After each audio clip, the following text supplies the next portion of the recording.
누가복음 14장 12절부터 14절 말씀 제가 읽겠습니다.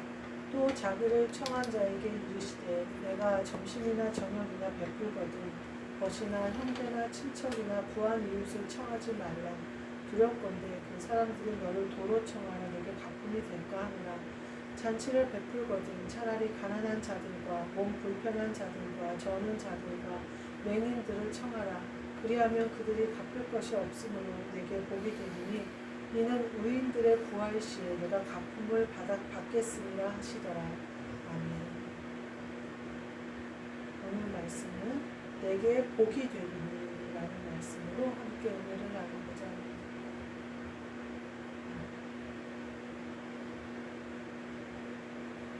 오늘 본문 말씀은 우리에게 복이 되는 것이 어떻게 되는지 설명하고 계세요. 복이 되는 것, 어떤 것이 너희에게 복이 되느냐 이렇게 말씀하시는데 베풀거든 부한 자에게 베풀지 말고 가난한 자를 청해서 베풀어라 이렇게 말씀하시면서 그러면 하나님이 갚아주신다 그렇게 표현하고 계세요. 그래서 우리가 복이 되는 것이 무엇이냐라는 것을 함께 나누고요. 이 본문 누가복음 16절에 보면 16장 9절에 보면 어떤 말씀이 나오냐면요. 내가 너희에게 말하노니 불의의 재물로 친구를 사기라. 그리하면 그 재물이 없어질 때에 그들이 너희를 영주할 초소로 영접하리라 이렇게 표현해요. 또 다른 부분에 보면 예수님이 어린 소자 하나에게 한 것이 곧 나에게 한 것이다 이렇게 표현하시는 부분이 나와요. 그래서 우리가 복이 되는 것이 무엇이냐 우리가 하나님 앞에서 복을 받으려면 어떻게 하면 될까 이런 말씀을 하셔요.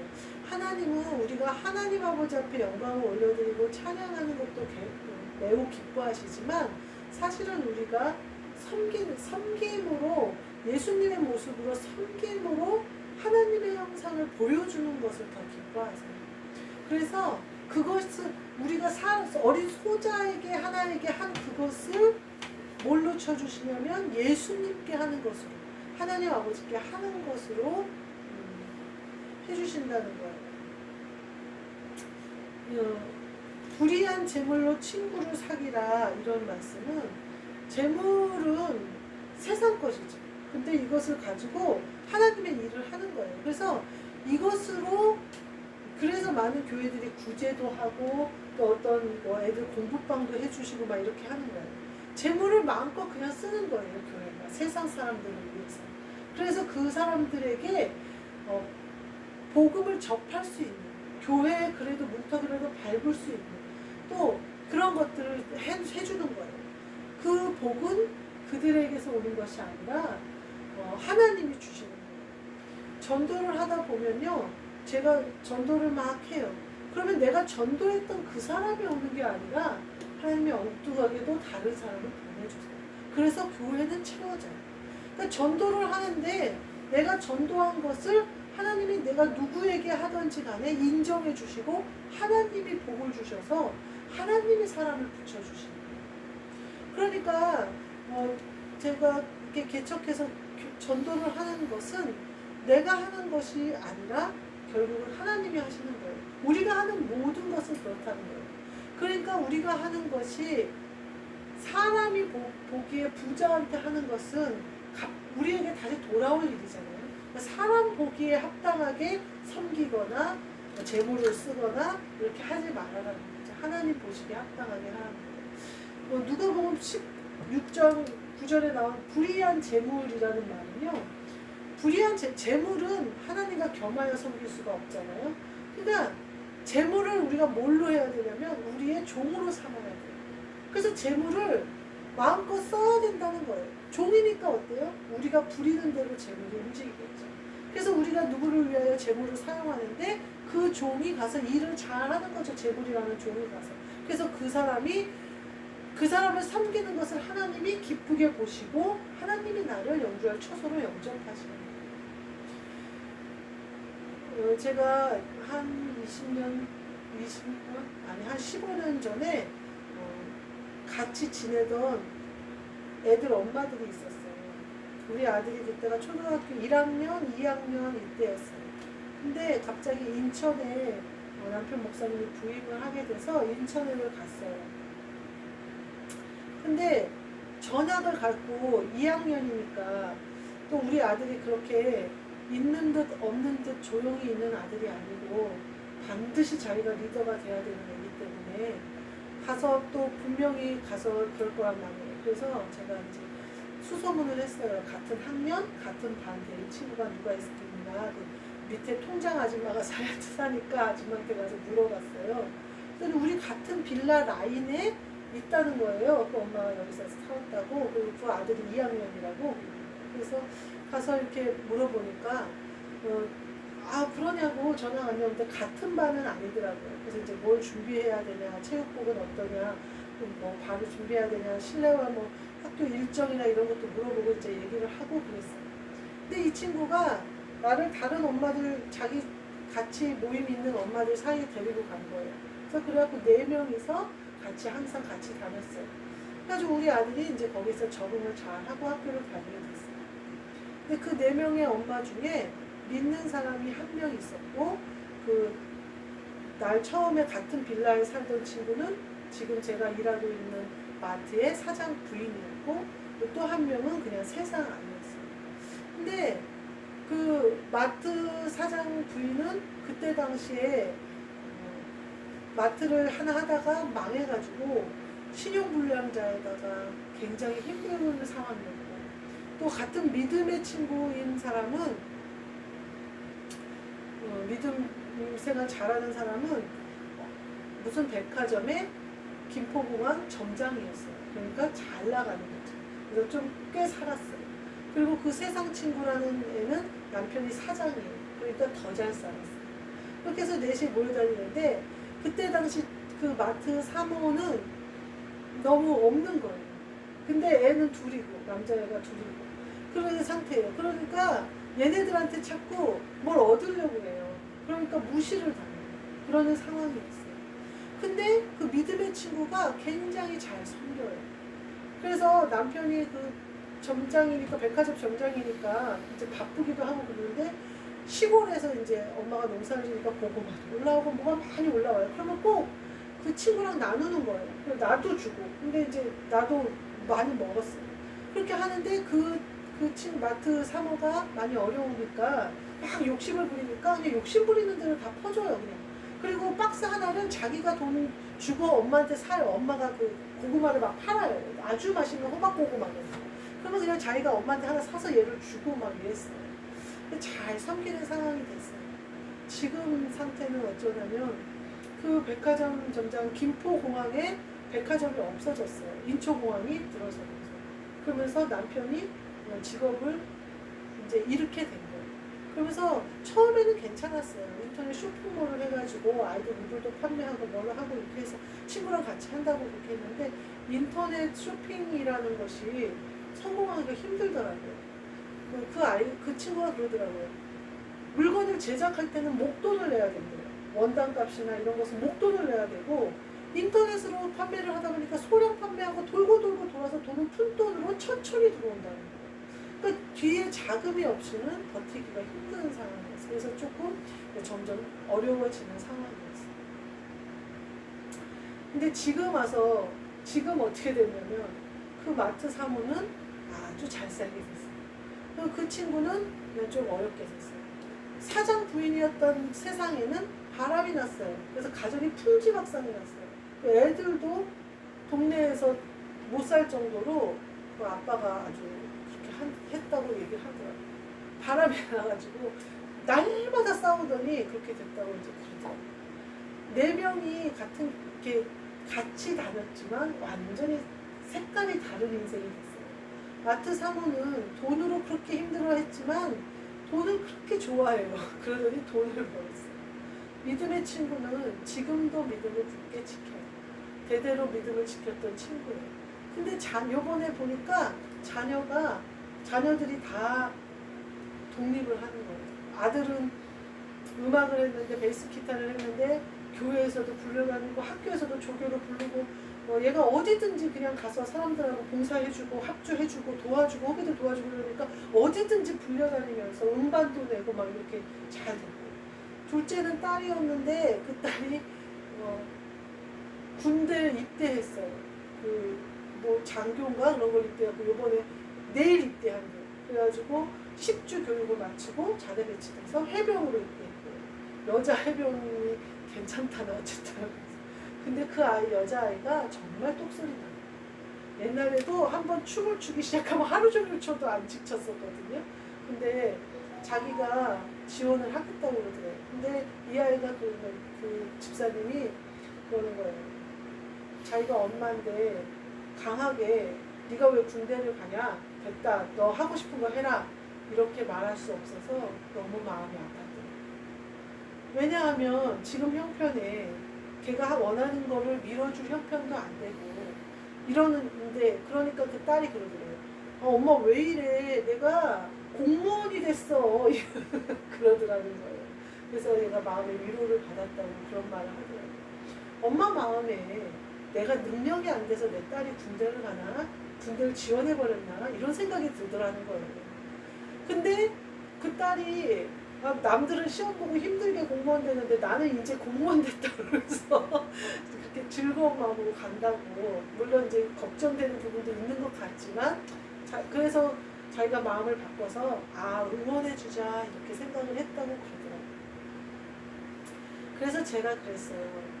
우리의 자녀들의 고난이 결국은 그 아이들의 유익이 되고 그 아이들의 강함과 담대함이 될 것을 믿고 나가자. 믿음으로 하나님 아버지 앞에 고하고 나가자. 그 아이들의 고난은 결코 고난이 아니다. 왜냐하면 우리는 믿는 자녀이기 때문에 그 아이들의 고난이 변하여 복이 될 거다. 이렇게 얘기했어요. 구약에 보면요. 발락이 이스라엘 민족을 저주하라고 불러오는데 그 저주의 말을 하나님이 바꿔버려요. 복의 말씀. 발락은 저주받을 사람이에요. 이방 하나님이 가증히 여기는 무당이에요. 말하자면 지금 말로 하면. 근데 그 입에서 나오는 말조차도 내 자녀를 저주하는 말은 허락하지 않겠다는 거예요. 하나님. 그래서 그 입에서 나오는 말조차도 복으로 바꿔버리신 거예요. 하나님의 자녀들은 이와 같이 복이 되리니라는 복이 임한다. 우리가 불의의 재물을 쓰든 우리가 초청을 해서 많은 사람들과 함께 잔치를 벌이든 우리는 모든 것이 복이 되리니로 결론이 나야 된다.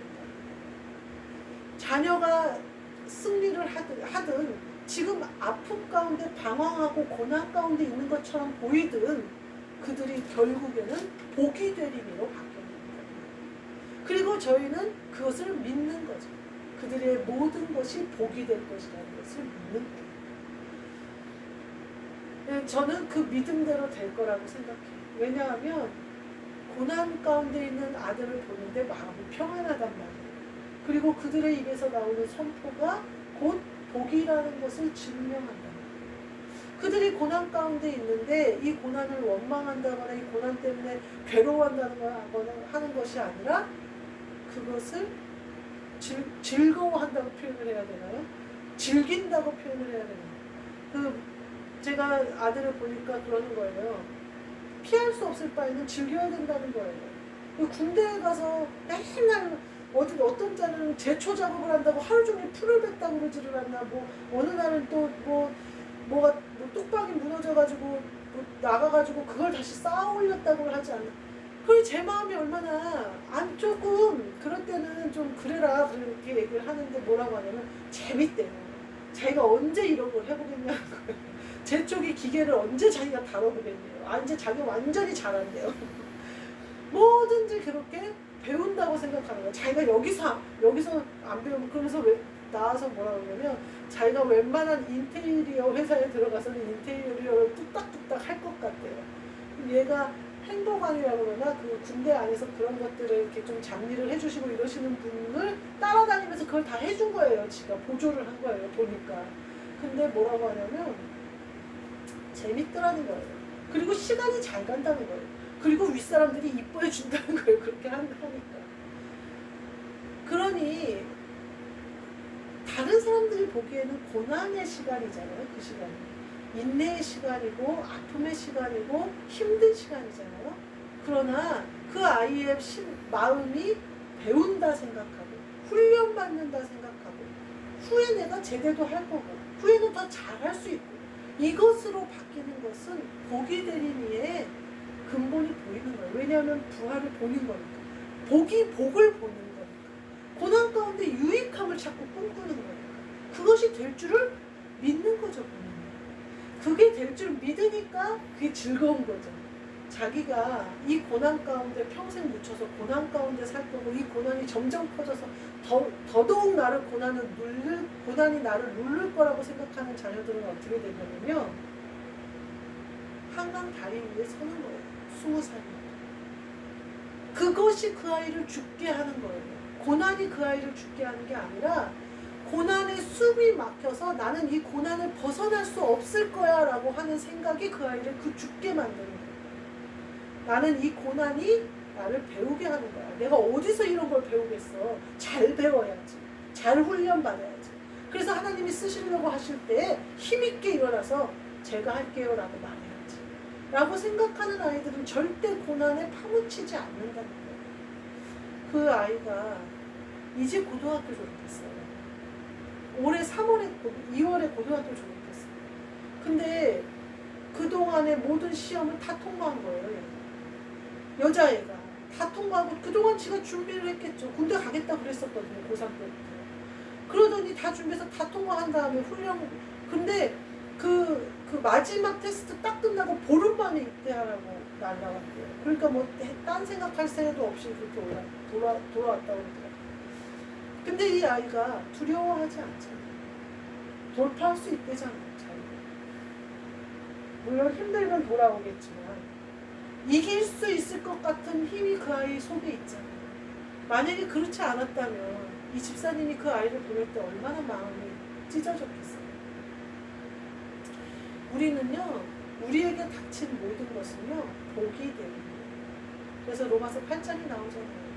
모든 것을 합력하여서. 그러니까 우리는 눈앞에 본 것에 두려워하지 말자고요. 지금 내일 내 딸을 군대에 보내야 되는 그 엄마의 저는 그의 전화를 받았는데 마음이 너무 이상하더라고요.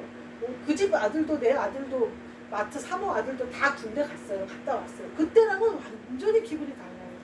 어렸을 때 맨날 우리 앞에서 춤추고 애기처럼 무릎에나 안고 맨날 그랬던 애가 아니 여자애가 입대를 한다니까 아주 마음이 너무 뒤숭생숭. 아니 엄마는 어떻겠어요 그 마음. 근데 그 아이가 위로하잖아요. 자기 할 수 있대잖아요. 자기 인생 탄탄대로래잖아요. 공무원 철밥그릇을 자기가 찾다면서 땅땅거리면서 가잖아요. 그것이 하나님의 자녀들이 취하는 방법입니다. 모든 것이 복이 되는 길이에요. 그러면 결국 그것이 복이 되는 거예요. 우리는 하나님의 자녀예요. 하나님의 자녀는 절대 저주 가운데 있을 수 없어요. 우리가 당한 모든 것은 유익이 되고 덕이 되고 복이 됩니다. 이것을 믿음, 승리하시는 세상의 잣대에 흔들리지 않고 승리하시는 저와 여러분이 되시기를 주님의 이름으로 축복합니다. 아멘. 기도하겠습니다. 하나님 감사합니다. 저희에게 고난을 주시던 형통한 복을 주시던 감사합니다. 그것이 우리를 하나님이 쓰시는 방법인 줄 믿사오니 감사드립니다. 그것으로 준비되고 깨끗해지고 강하고 담대하여 믿음으로 전진하는 사람들이 되어져서 하나님의 부르심에 합당한 사람들이 되게 하여 주옵소서. 예수 그리스도의 이름으로 기도하옵나이다. 하늘에 계신 우리 아버지여 이름이 거룩히 여김을 받으시오며 나라가 임하시오며 뜻이 하늘에서 이루어진 것 같이 땅에서도 이루어지이다. 오늘 우리에게 일용할 양식을 주시옵고 우리가 우리에게 죄 지은 자를 사하여 준 것 같이 우리 죄를 사하여 주시옵고 우리를 시험에 들게 하지 마시옵고 다만 악에서 구하시옵소서. 나라와 권세와 영광이 아버지께 영원히 있사옵나이다.